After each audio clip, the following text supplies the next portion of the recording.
We thank Deputy Special Coordinator Ramiz Al-Akbarov and Mr. Nikolai Mladinov, High Representative for Gaza, for their comprehensive briefings. President, the situation in the Middle East is becoming increasingly volatile, marked by escalating conflicts and the risk of regional and global conflagration and spillover. While multiple crises have distinct drivers, it is the unresolved question of Palestine that remains at the core of the Arab-Israeli conflict, perpetuating instability, shaping dynamics, fueling grievances, and undermining the prospects for a just and lasting peace. The Palestinian people continue to endure illegal occupation, dispossession, systemic violence, and the denial of their inalienable rights, including the right to self-determination. Over the past 2 years, their suffering has reached unprecedented levels, particularly in Gaza, where more than 71,000 Palestinians, mostly women and children, have been killed. And violence has also intensified sharply in the West Bank, including East Jerusalem, where more than 1,100 Palestinians have been killed in the last couple of years. And in recent weeks, settler violence has reached its highest level since the United Nations began systematic tracking of this particular aspect. What we are witnessing is no longer a matter of isolated incidents, but organized, coordinated attacks against the Palestinian population.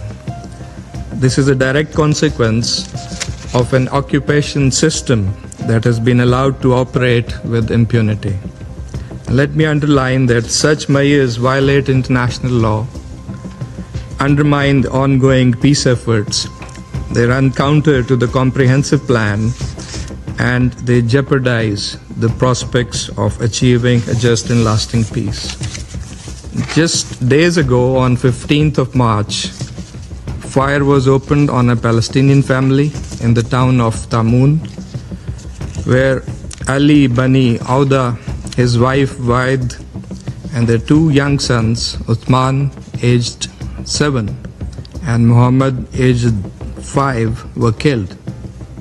They were on their way to buy new clothes for the Eid, and 2 of their other children were wounded. And this was not a battlefield, it was a family car on a civilian road. And following this, a wave of settler attacks swept across the West Bank, where masked groups set fire to homes, burned mosques, destroyed vehicles, and injured dozens of civilians. As the occupying power, Israel bears legal obligation under international law to protect Palestinian civilians.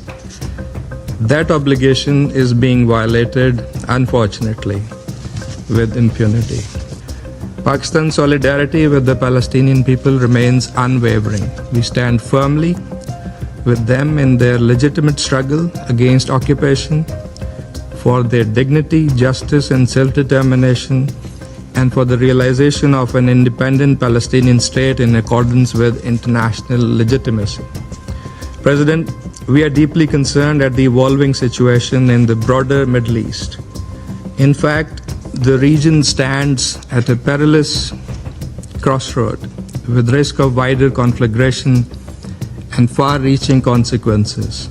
Against this already dire backdrop, further escalation must be avoided at all costs. We call on all parties to exercise maximum restraint. And the ultimate aim must be cessation of all hostilities and moving towards peaceful resolution of all issues.